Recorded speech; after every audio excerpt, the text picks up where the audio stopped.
Welcome to Engaging and Empowering School Libraries podcast. This podcast is dedicated to raising the profile of school libraries by exploring topics that are shaping education and teaching today. Whether it's innovative learning strategies, the role of technology, or collaboration between teachers and librarians, we're here to spark conversations and share ideas that make a difference. I'd like to start by introducing Learnix, our new podcast sponsors. If you are a school librarian teaching credible sources, outlining and research skills, Learnix is here to help. Learnix simplifies the research process by tracking students' searches, website visits, and notes, and then organizes everything into an easy to navigate format. The platform also creates perfectly formatted bibliographies and generates a snapshot report that provides valuable insights into each student's research habits. Visit learnix.com to learn more and to schedule a demo. Mention that you heard about Learnix from Engaging and Empowering School Libraries podcast to receive 20% off your subscription. At the heart of Engaging and Empowering School Libraries is my training membership. It's designed to inspire and motivate school librarians to be 10% braver in their roles, providing a supportive community where you can grow your confidence, share experiences, and develop new skills. If you're looking to connect with like-minded professionals and take your school library to the next level, then visit elizabethahutchinson.com to find out more. Now, let's dive into today's episode. So, when Ruth and I are planning our podcast sessions, we often think of a topic first and then try and find a speaker who would be happy to chat about it. Sometimes serendipity happens, though, and we were lucky enough to find our speaker first. Lucy Roper is the author of The Solo Librarian, and this is one of the topics that Ruth and I had often said would be a great topic to discuss. So I came across Lucy and I thought, actually, who's best to ask about solo librarianship than the person that wrote the book? So we're delighted that you've joined us this evening, Lucy. Thank you very much. Are you well? Thank you very much for inviting me along. Yes, it was really nice to get your message. I think it was via LinkedIn. Yeah. And I thought, yes, I'm happy to come along and talk about the book. And also the fact that you also asked some questions on LinkedIn last week, I think it was, and it was great to see some of the comments that people fed into that. So it's obviously a topic that a lot of people would like to talk about and are passionate about. So thanks for inviting me along. I was going to say, it's not very often that we get the chance to talk about school libraries, because to somebody who's written a book, but it's not specifically for school librarians, but it fits so perfectly. Because many of the school librarians that we work with, and Ruth is one of them, are solo librarians. So, yeah, we're looking forward to this topic tonight. So, can you do me a favour, Lucy, and just give us a little bit of background about yourself, and maybe start with what inspired you to write The Solo Librarian? Okay, thank you. Well, as Elizabeth said, I'm Lucy the librarian, as I like to be known, and I work as a solo academic librarian at UCM, which is University College of Estate Management. We're a small institution. We've got around 4,000 students, and we provide supported online education for the built environment. And what inspired me to write the book, I'll be honest, I was working towards my CILIP fellowship. So CILIP, the Library and Information Association, they have a number of professional registration routes.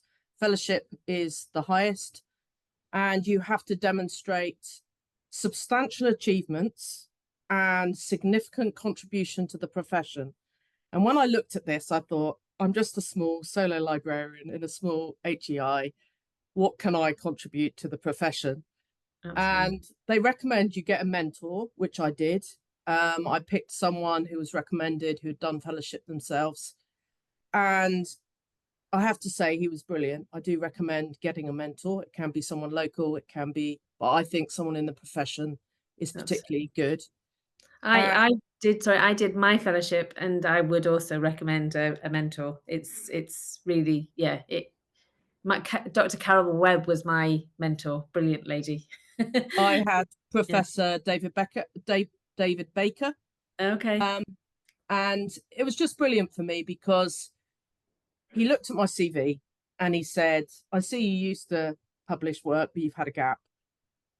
He said, for significant contribution, You need to belong to some groups, maybe special interest groups, maybe respond to a consultation, start to get your name out there. Podcasts and blogs are good, and get some work published. So I didn't go straight in and write a book. I did a case study first, promoting the library. I then progressed to a book chapter.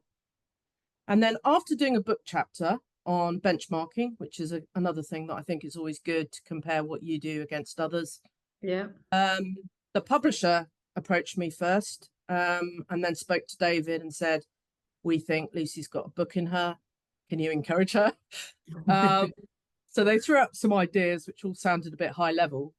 But then they said, "What about from the perspective of a solo librarian?" And I quite like that, because I've been a librarian 25 years, just over now. Over half of those as a solo librarian for a professional body, in a different sector, and then an HEI.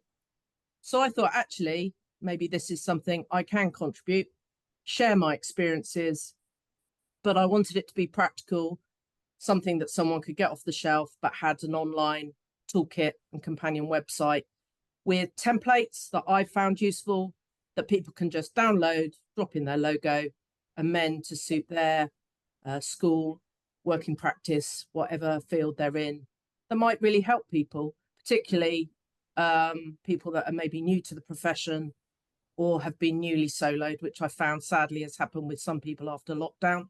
They found staff changed, they reduced the size of their library, and then people were panicking that all of a sudden, I'm in charge of everything, what do I do? So it was really there as a guide to help people structure their workload a bit better and give them some tips that could help them. So my co-host, Ruth, is a solo librarian. Have you always been a solo librarian, Ruth? No, I've worked in so many different kinds of libraries. So I started in public libraries. And that's an interesting one, because while you might not be the only person working there, I wasn't professionally qualified then, but you might be the only professionally qualified librarian working with a lot of volunteers. Then I worked in a university library, huge university library. I certainly was not the only one. Then in law firms, I was not the only one. So this is really the only time I've ever been a solo librarian, but this is now turning out to be the biggest chunk of my career. And certainly for school libraries, you're right, Elizabeth, it's the norm and not and certainly not unusual. I don't know, none of my colleagues locally have people they work with, but in different branches of the same school. So yeah, we are all working solo. Yeah, I think mainly private schools tend to have somebody extra, which is, but it is very unusual. So there are challenges being a solo librarian. Can you, Lucy, share some of the biggest challenges that you've come across, and maybe talk about some of the ones that you talk about in your book, and maybe how you can address them? Okay, probably not surprising, many people listening to this would be workload and time pressures, budgets and affordability of resources, because that seems to be quite expensive these days and getting more expensive. But also with budgets, the expectations that are put on you from your library users.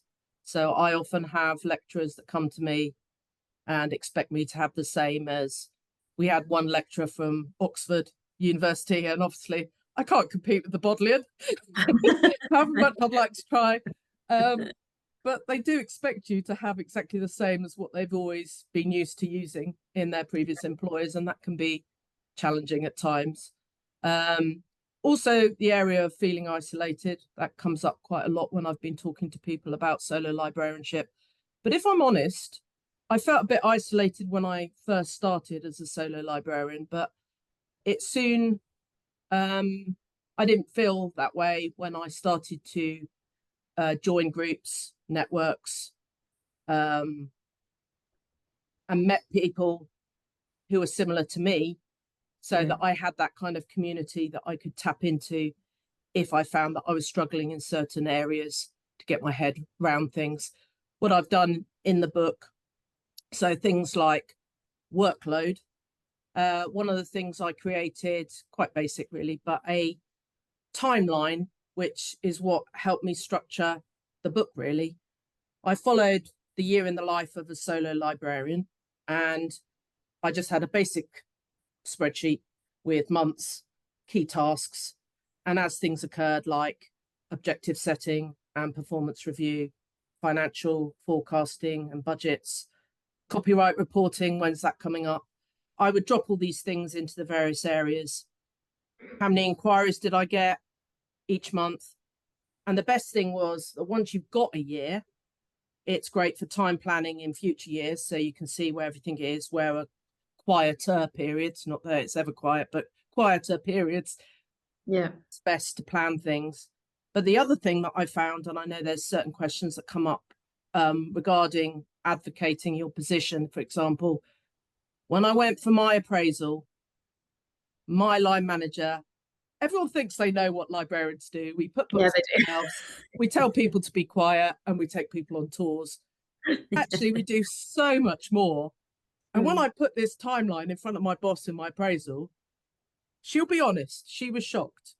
And she didn't realize just how much I do cram into a day or a month. So it was a really good thing to show to people as well of this is what I do in a year. And that I found was really useful task to do. Did it make you look at it more objectively? Did you look at it at the end of the year and go, actually, I spend a lot more time doing something that do I need to spend that much time on that? And could I potentially next year do something that is that time takes up? Do you think it helped you that way, time management wise? 100%, yes. There are things that I do spend a lot of time on. I do a newsletter every month, which is quite long. Probably doesn't need to be as long, but I enjoy doing it. So sometimes I will spend. But then I was thinking, well, actually, maybe small and more frequently would be better than one major thing that nobody's ever going to read the whole lot. So it does give you a chance to reevaluate what you're doing. And sometimes you can be reactive.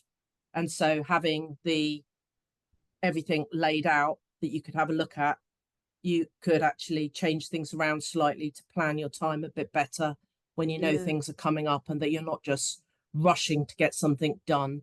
Are there things that you could put in place so it's not so much of a shock and a rush and stressful? You know, things like, as I say, copyright reporting, you know, when it's coming up, there are certain things you've got to have got done by certain dates. So if you just drop in things in the months leading up, then it won't be as major a task when it comes round. So I'm going to pull Ruth back in, because obviously copyright reporting is not something that we would do in a school library. But can you see or think of anything that you would definitely have to do during the year?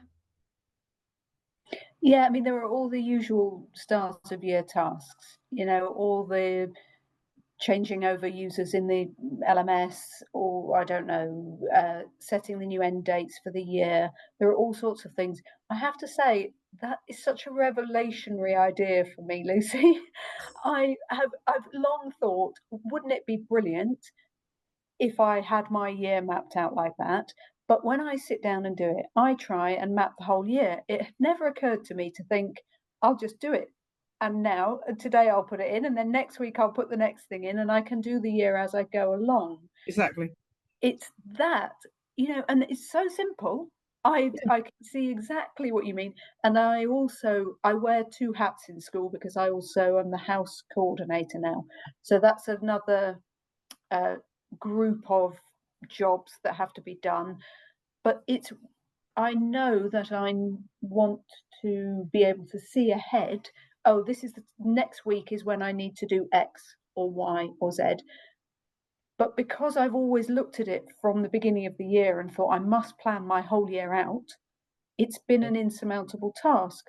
but doing it your way and just accepting that it will take me 1 year instead of 8, which is how long it's taken me so far. That's a much more manageable prospect, and I can see my year now, and I know I could start today, tomorrow, and just keep doing that. And I think it would be helpful in all sorts of ways, exactly to show people what I do, to see where my time is best spent or not being well spent, and also to support the regulation of those jobs that need to be done annually or quarterly or whatever it is. Yeah, absolutely. Absolutely. So let's go on to the next question. So I think things have changed significantly in the last couple of years for school librarians and for solo librarians because of AI, just to say the simplest reason. But do you think the role of the solo librarian has evolved over the years? And if so, how? Lucy? Okay, yes, I think it has on a number of levels. I think, again, people don't realize quite how many solo librarians are out there. Yeah. Just some of the examples that I gave, corporate charities, houses of worship, schools, small private colleges, stately homes, just to name a few. And with there being so much information out there, you're finding some of these smaller organizations are now requiring a solo librarian or information professional to keep tabs on the archive. But also skill sets are changing because of the new technologies that are coming in place. So now librarians need to be up to scratch with the latest technology, software, AI, and embracing these and trying to not shy away. They're not going away any day soon. It's how can we use them to help us? But what I always try and say, because my boss, it's basically saying AI is going to take over the world and we're going to lose all our jobs. And I keep saying, I went to a conference once where someone is saying, no, actually, we need librarians now more than ever because of the area of you need that human input and prompting at the beginning and the gain at the end to check credibility, making sure the sources are okay. So actually, whilst our skill sets may have changed, you're going to need our expertise more than ever now. Well, that's what I'm pushing for. Absolutely. And I think in this new age of AI, so I think, if I think back to how school librarians were, 30 years ago, we're talking about somebody who was very much surrounded by books. The children came into the library, they issued the books, they worked with the books. Then the internet came along and we threw out all the books, put in computers.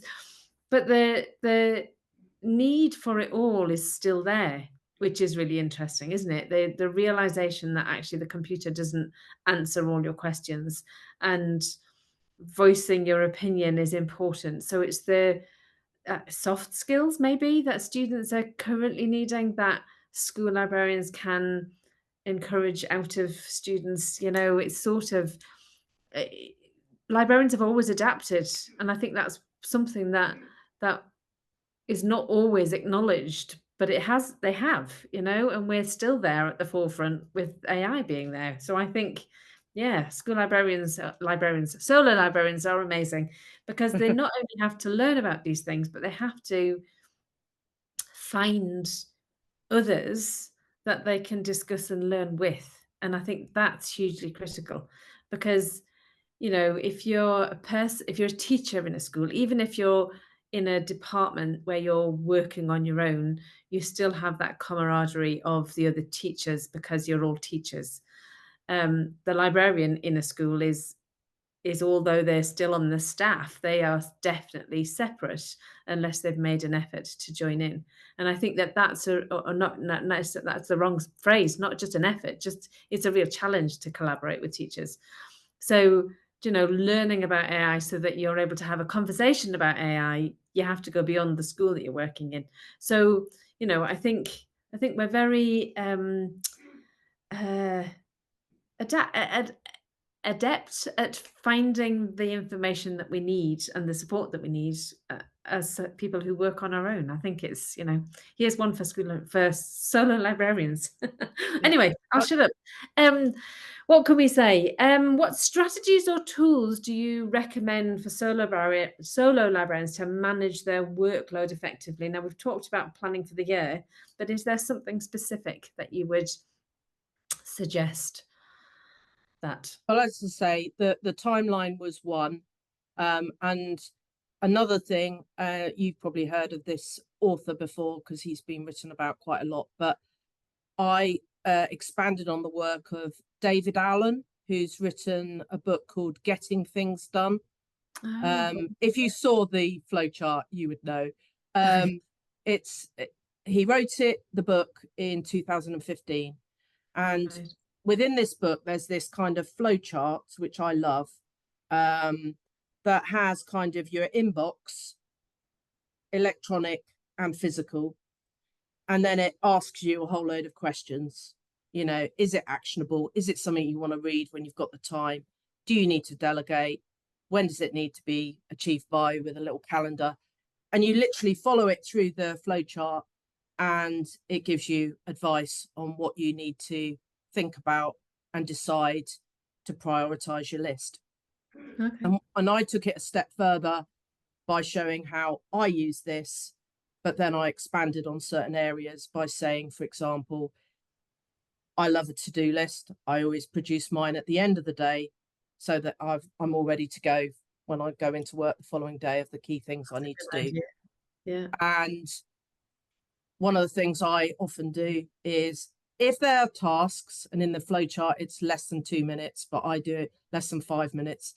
If it's a task that will take less than 5 or 2 minutes, then I get those out of the way so I can tick them off my list. And psychologically, I know that I haven't got quite so much to do, even though I've got this really pressing major piece of work. I know that I can concentrate on it better, having got rid of all these quick, easy things. Yeah. If things like frequently asked questions, or if I respond to a student, I will save the response in a folder and create either an announcement form. We've got these kind of online systems where if you put in a note, it generates an email to all your students. So I find if there is a question that's come in a few times, there are some quick, easy things that I can just drop in to let an announcement go out to all the students to say, someone's struggling, you might be as well. This is where you go for some advice. So I've just expanded on the flowchart with things that people can take on board. And this is something that we're going to try out with AI. And I know, again, there's a question about collaboration, but I'm not very good technology wise. It scares me to death. But we've got some really good IT gurus at the university. So we've got a member of staff who's doing an AI apprenticeship. So whenever anyone's doing a studying for something, I always say, if you want to use the library as your project, please do. And I said to Ian, what I've always wanted, and travel agents are good at this, and also online banking, where they have AI in the background, and you can put something in the chat, and it will suddenly come up with all these questions about your travel arrangements or flights or online banking. And I said, I've got all these frequently asked questions, but our students never read any of our guidance. But if they type something into the chat bot, and these questions will suddenly pop up, and if it does answer their question, they do a little tick, and then it educates the chat bot that the answer's right. Yeah. Then if it happens at night time when they're studying and we're not around to answer, they could find the answer in here.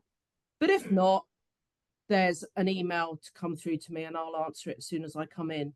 So things like that, where can we embrace these technologies that are out there to help us, maybe take some of that work off our hands. But if for whatever reason the chatbot doesn't really answer what they're looking for, they can still come to us anyway, like they would have done in the first place. But I'm sure there's some ways that some of the initial queries could be answered.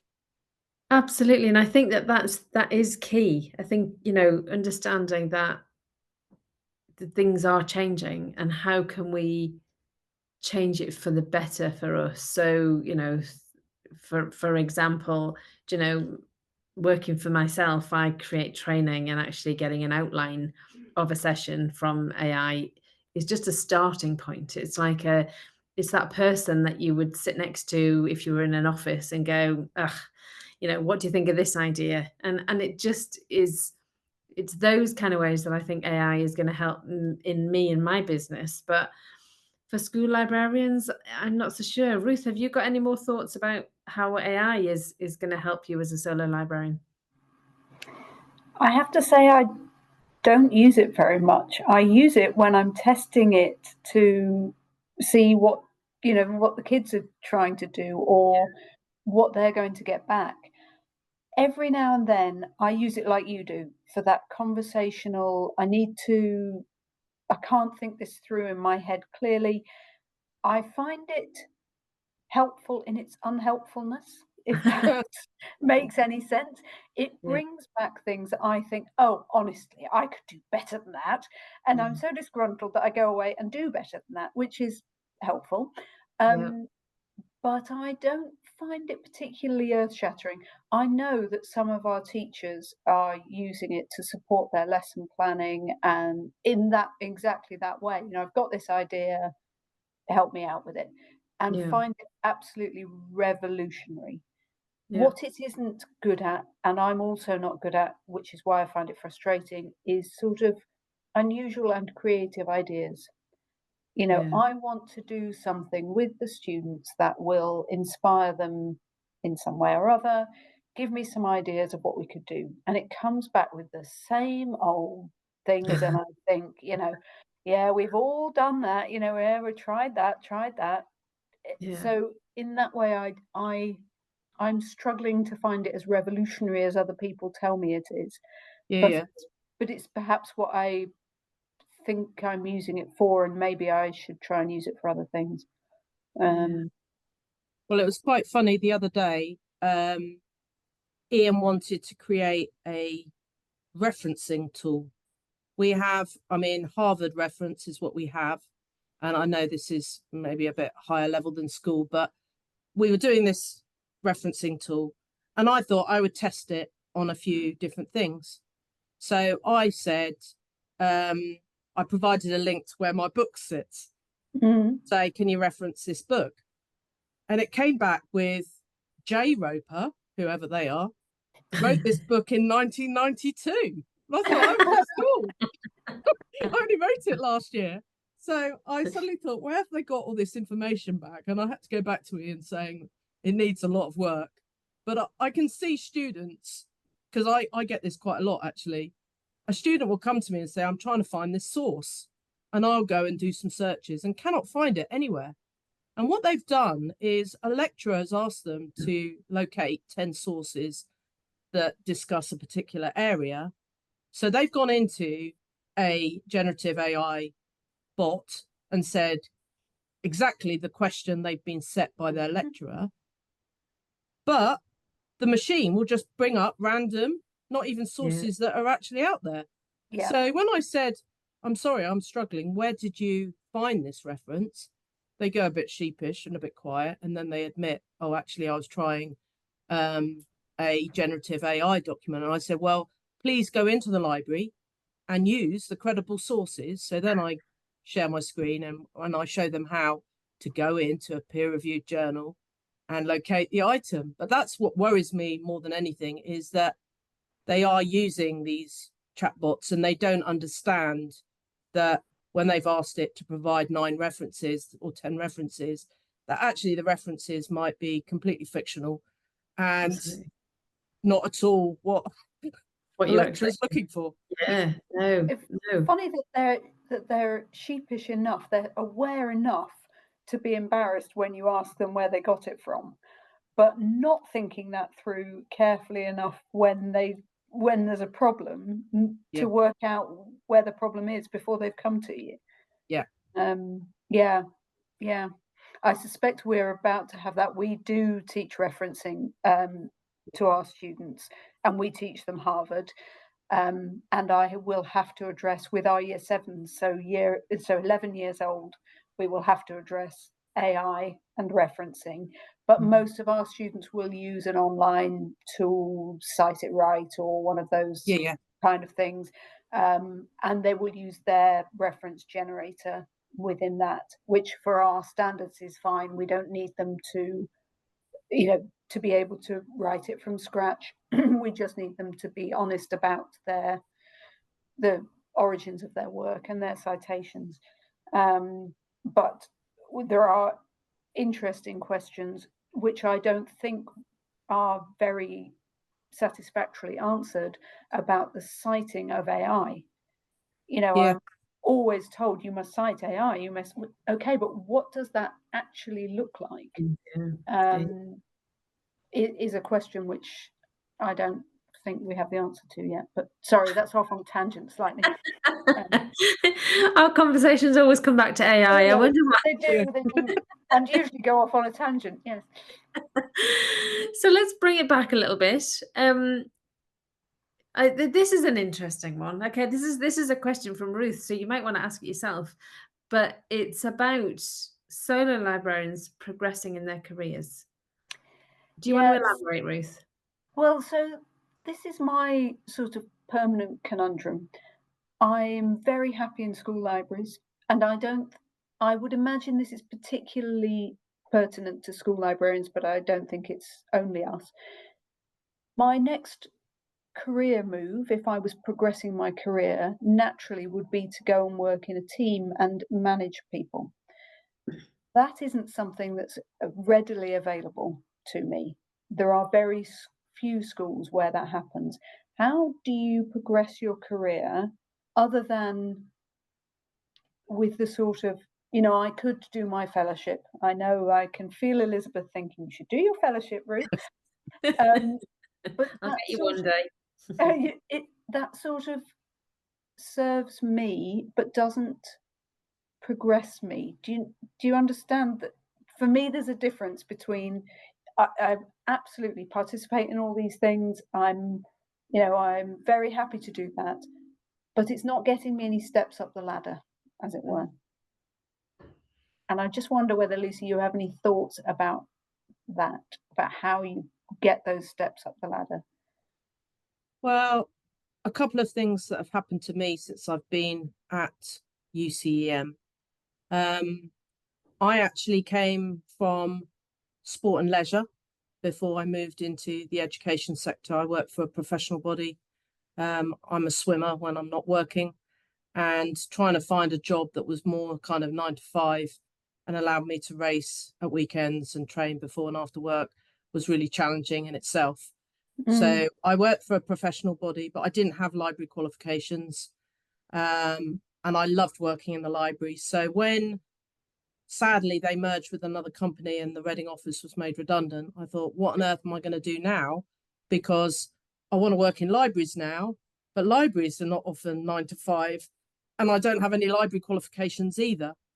But what was great about UCEM was they wanted to recruit a librarian because we didn't have a library, and they were going for taught degree awarding powers, so they needed a library to support the students. So I went for the job interview. I'd been working for them just a short while as an admin assistant, but they knew me by then, and they said, we're willing to drop the salary that was advertised and use the money to get you qualified. So for me, it was a win-win at that time because I got my library qualifications and then they bumped my salary up. But being a solo librarian, I'm kind of at the top of the job now at UCM because there's nowhere for me to go because I'm managing the library.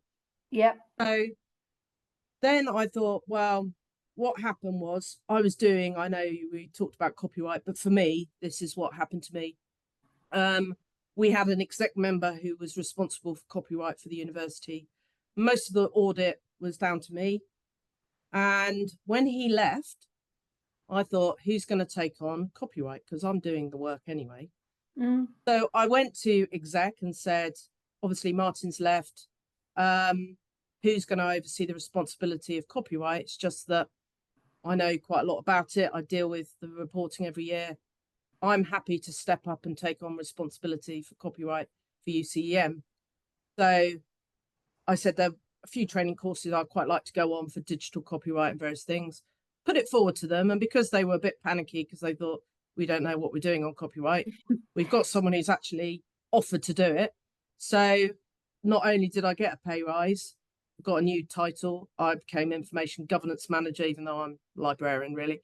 But they wanted to reflect the new responsibility that I took on. So that was a good move for me. However, now I'm at the kind of next stage, and this is part of the reason why I decided to go down the publishing route, because I wanted to challenge myself. Yes, it coincided with doing fellowship because I felt writing the book was something I could use as evidence for achievement and contribution. But at the same time, it gave me something else to focus on. I have done some consultancy work as well. This was something else I put to work. I know salaries came up in a question as well. And it's something I'm often benchmarking what I earn against other places and feeding it into our HR department, who say they benchmark, but a librarian here and a librarian there can be vastly different. So I find jobs that I think are closely related to mine, and I feed them in just to say, you know, are you aware? Just to show you what's happening out there. But an opportunity came to do some consultancy. And what was nice with doing consultancy, obviously it was approved by my employer, but it meant that I could offer some advice to other small universities that had solo librarians, gave me a chance to contribute and earn a bit more money without necessarily having to change and look for another job. Because I love what I do. It's just, it'd be nice to earn a bit more money. So for me, publishing and doing a bit of consultancy was the route I took. Thank you. Because I do think I have heard, so some of the, I run a membership called Engaging and Empowering School Libraries, funnily enough. And, you know, I've often the question that Ruth's just posed is something that they talk about. Some of them have become literacy leads, so have changed and started doing more things around reading for pleasure. Not that it's something that I think, I can see the link. I can definitely see the link. So it works in some schools, but it's not for everybody. Do you think it's really an interesting thing to start publishing and writing and podcasting? Because I think it gets your name out there, and it's, you know, I don't think school librarians use LinkedIn very well personally, and I think, you know, you need to raise your profile in order to be able to get the opportunities, because if nobody knows about you, they're never going to ask you to do something, are they? It's not the simplest thing in the world to try and, you know, find that new thing, but I think, is it necessarily, Ruth, about wanting to do something within the school, or is it something you just want to be challenged and paid more to do something else? What do you reckon? I think it's probably that kind of old-fashioned step up approach to careers. You know, it's okay. I mean, not that I feel like I've mastered my job and there's nothing else to learn, because frankly, every day something is different. And I love it for that, you know, and I am not short of interest or engagement or challenge or any of those things. And I'm not short of work, I might add. You know, but I think it is just that. I am the top of the library because it's me and the student librarians, and I'm I think well respected and established in the school, and so that's all fine. But I sort of feel that therefore I ought to be doing something else. And the trouble for me is that, you know, it needs to be something that is within my working day, because that's long enough as it is. If I have to start thinking about publishing, that has to come outside my working day. And, you know, at the moment, I don't have capacity for that. So, yeah, it's a really tricky one. And I can see, you know, I have my eye on another local school, independent school, not surprisingly, where is a group of, I think 5 or 6 various part-time librarians. And it's a school not dissimilar to ours, but, you know, it's, without being unkind, dead person's shoes, you know, that you're waiting for that job to come up. But I think it is perhaps in my mindset, a rather old-fashioned approach, because I am not short of challenge or enjoyment in my work. And maybe I just need to say, okay, this is what I've got, and lucky I am to have it as well. Yeah, I think it is. Do you think it's community as well, though, Ruth? I think if you felt as if you were part of something more, do you think that would make a difference? I think it's partly because it's really basic. If you are a teacher in a school, you can do X, Y, and Z, and you can aim for what's called UPS, upper pay scale. And there are steps that you have to take in order to get upper pay scale. When you've reached upper pay scale, then there are other steps that you get in order to be the next thing. There is nothing like that for me. And I have this interesting, I don't know how you find it, Lucy, but I find myself caught between support staff and academic staff. I'm neither one nor the other.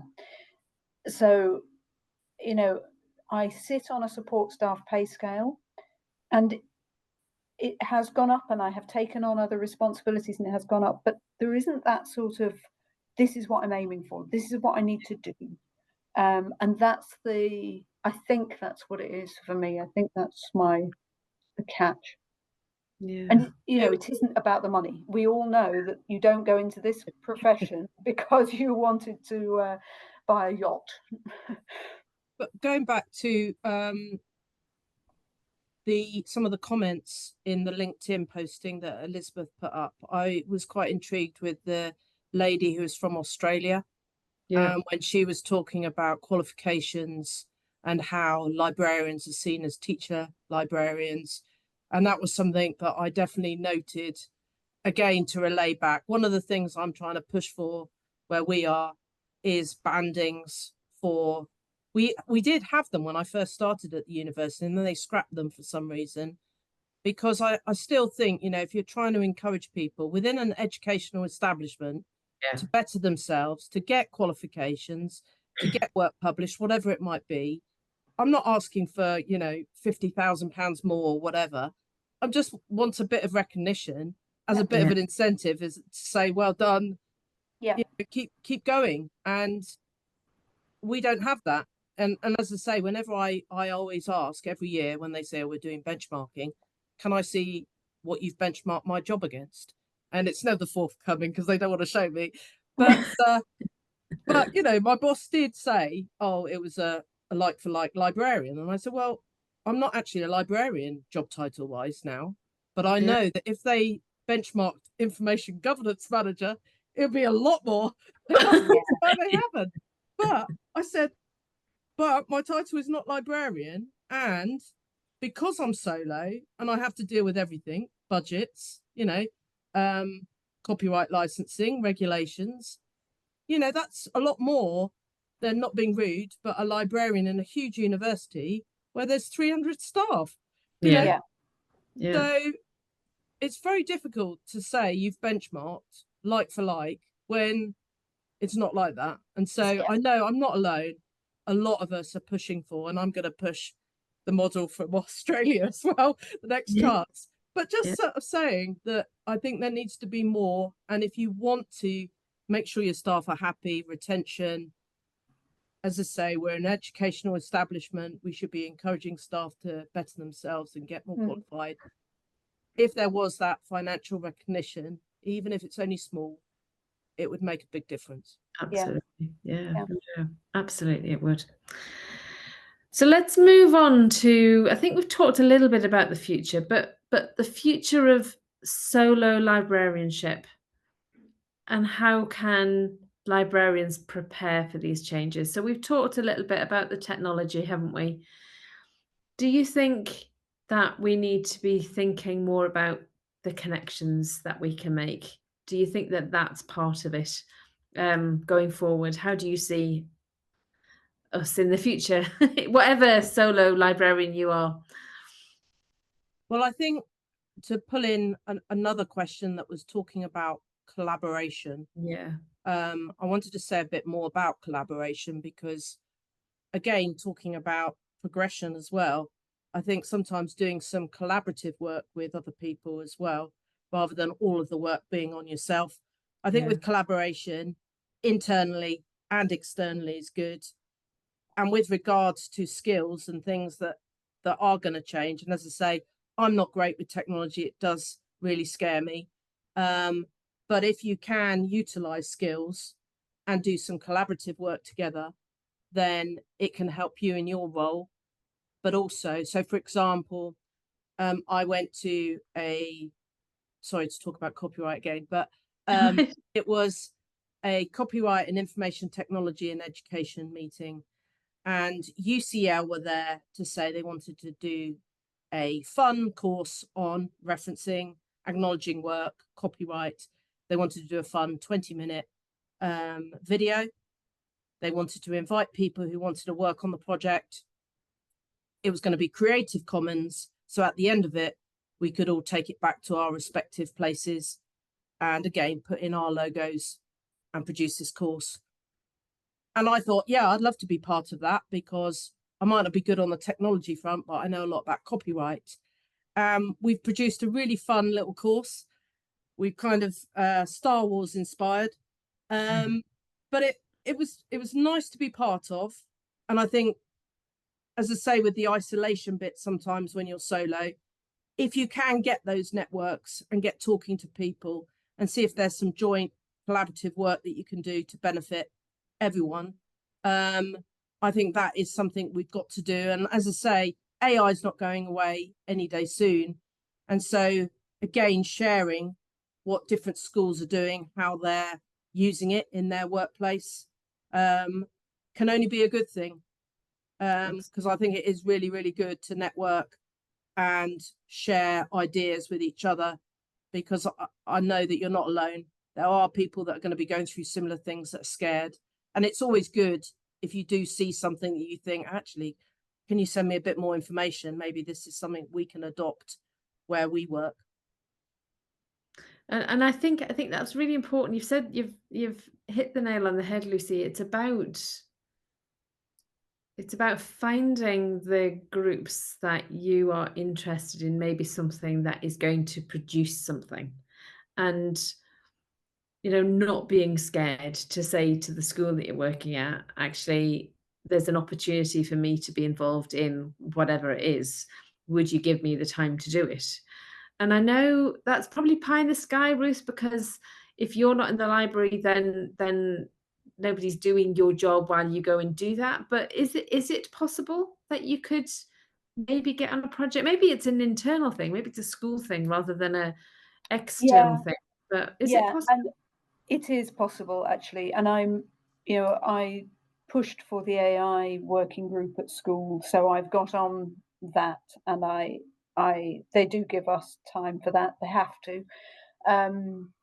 We have a network of local schools, but we very much work together on a particular book award project that we are all part of. The networking part of that never really took off, although that was the bit I thought would be most useful.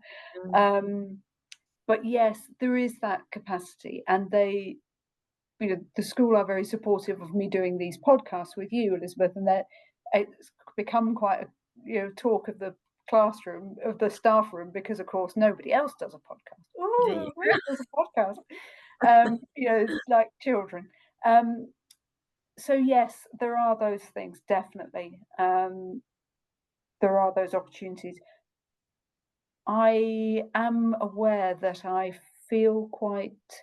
I'm not shy to come forward.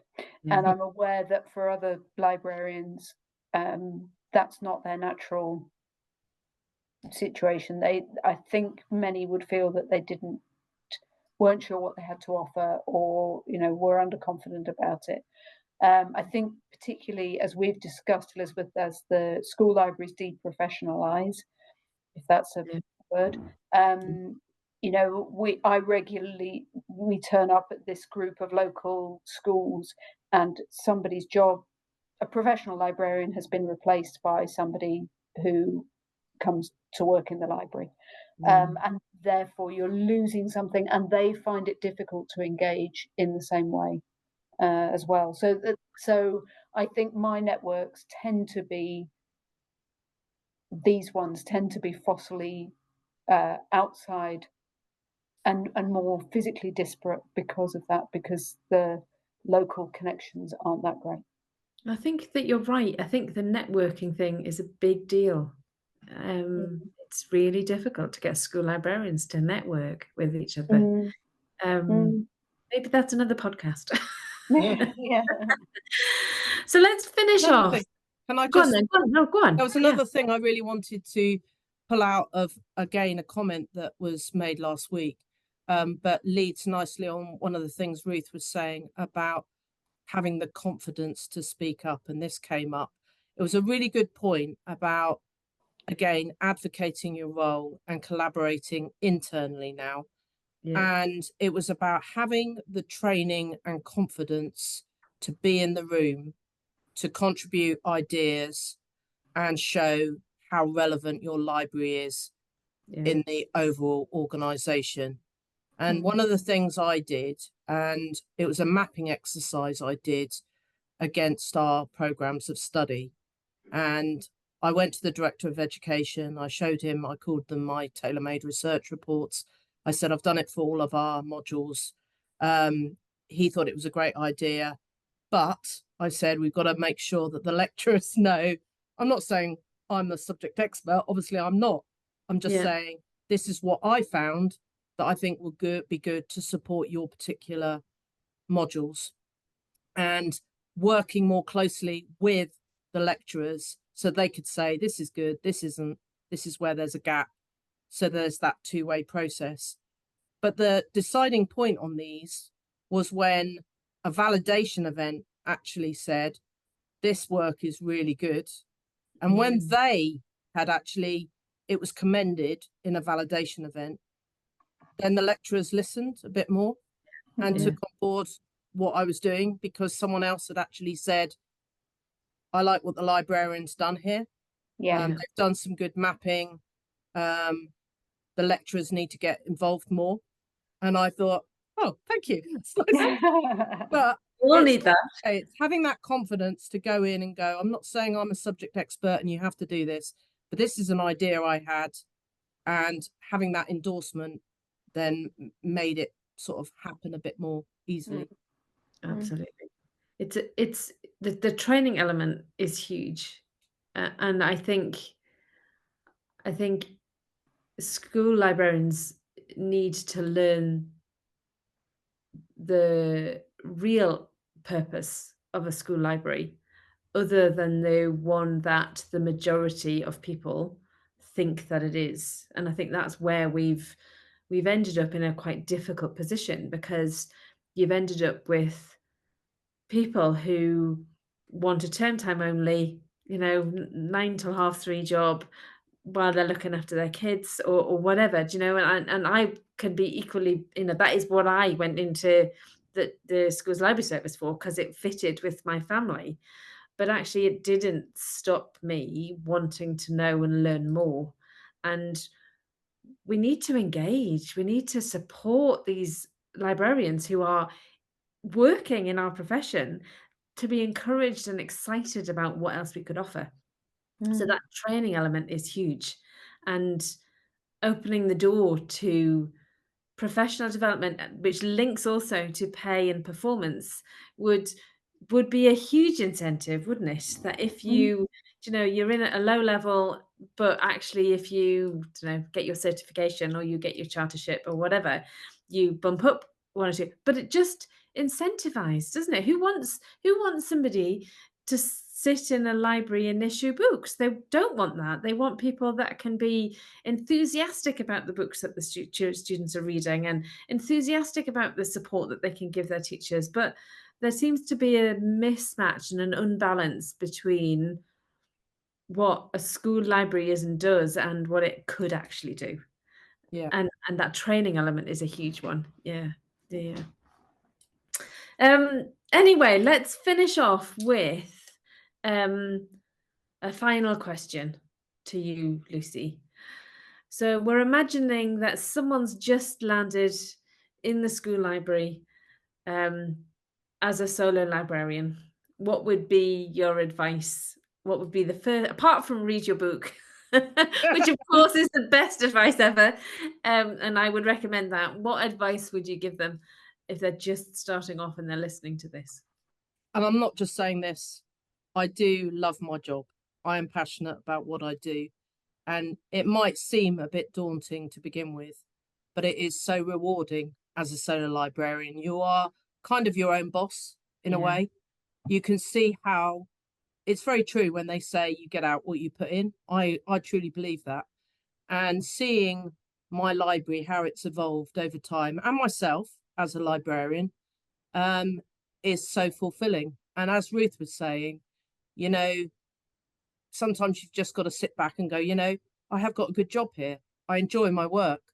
And yes, things can always be a bit better, you know, but it is so rewarding when you see your students thrive and people appreciate personal, which I think again with online, sorry, I know I'm waffling, but I think people sometimes really appreciate that personal touch and someone listening and giving them the information they need. We all love IT and computers, but there is something nice about, oh, I'm really struggling with this, and just someone listening and going, right, let's take this back a few steps and show them the way to go. And when they appreciate that, it makes all the work worthwhile. It does. Thank you so much for spending an hour with us today, Lucy. It's been a real pleasure to chat to you. I am sure that we will be having conversations and connections going forward after this, which is part of what networking is all about. Yep. So any tools that we've talked about or Lucy's book, I will put in the show notes below so that you can actually access them. As always, if you'd like to comment on anything you've heard today, we'd love to hear your thoughts. Don't forget to subscribe to my podcast so you don't miss out on future discussions. Thank you very much for listening.